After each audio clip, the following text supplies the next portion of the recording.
బ్రహ్మాస్త్రం కన్నా పవర్ఫుల్ అస్త్రం ఉందా? ప్రపంచంలో అడ్వాన్స్డ్ మిసైల్ సిస్టమ్స్ ఇంకా డిఫెన్స్ సిస్టమ్స్ని డెవలప్ చేసే రష్యా కూడా తన అత్యున్నత సాతాన్ అనే ఒక మిసైల్ సిస్టమ్ను బ్రహ్మాస్త్రం బేస్గా డిజైన్ చేసిందని ఎంతమందికి తెలుసు? అలాంటి ఒక బ్రహ్మాస్త్రాన్ని మించిన పాశుపతాస్త్రం గురించి మీకు తెలుసా? ఇది సాక్షాత్ పరమశివుడు దగ్గరుండే అస్త్రం అన్నమాట. ఇంకో విషయం తెలిస్తే మీరు ఆశ్చర్యపోతారు. అర్జునుడికి పాశుపతాస్త్రం ఇచ్చింది పరమశివుడు.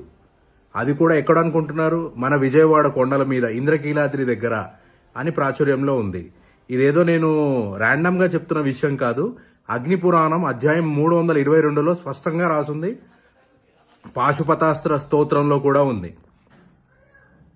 సో ఇది ఏం చేస్తుంది? బేసికల్లీ బ్రహ్మాస్త్రం అంటే చాలా అఖండమైన అస్త్రం. అది దానిని వెనక్కి పిలవాలన్నా సరే అర్జునుడికి మాత్రమే సాధ్యము. ఇంకా పురాణ పురుషులైన చాలా తక్కువ మందికే సాధ్యము. అలాంటిది పాశుపతాస్త్రాన్ని అర్జునుడు అసలు ఎందుకు వాడాడో తెలుసా? నిజం చెప్పాలని ఆయన అసలు అది వాడలేదు. ఎందుకంటే దాని అవుట్కమ్ ఏంటో ఆయనకు తెలుసు కాబట్టి.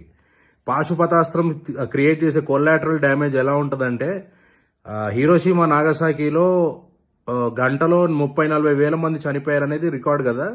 పాశుపతాస్త్రం వదిలితే ఈ భూమి మీద సగం పాపులేషన్ ఎగిరిపోద్ది యాజ్ పర్ స్తోత్రాజు. ఎందుకంటే దాని ఒరిజినల్ పోటెన్సీ ఏంటో ఎవరికి తెలియదు ఇప్పటివరకు, ఎవరు లెక్క పెట్టలేదు కాబట్టి.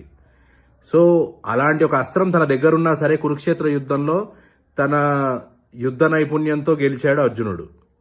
ఇంకా ఇలాంటి పాశుపతాస్త్రాన్ని బేస్ చేసుకొని మన డిఆర్డిఓ కానీ లేకపోతే మన డిఫెన్స్ ఎక్విప్మెంట్ని తయారు చేసే వాళ్ళు కానీ ఎంతో ఇన్స్పైర్ అయ్యి కొత్త రకాల మిజైల్ సిస్టమ్స్ను, మొన్న ఇండియా పాకిస్తాన్ వార్ అయింది కదా, అక్కడ డిజైన్ చేసిన సుదర్శన చక్ర లాంటి ఎన్నో అఖండమైన వెపన్ సిస్టమ్స్ తయారు చేస్తున్నారనమాట. సో మనకి ఇదంతా నాలెడ్జ్ ఎక్కడి నుంచి వచ్చింది? మన పురాణాల నుంచే కదా వచ్చింది.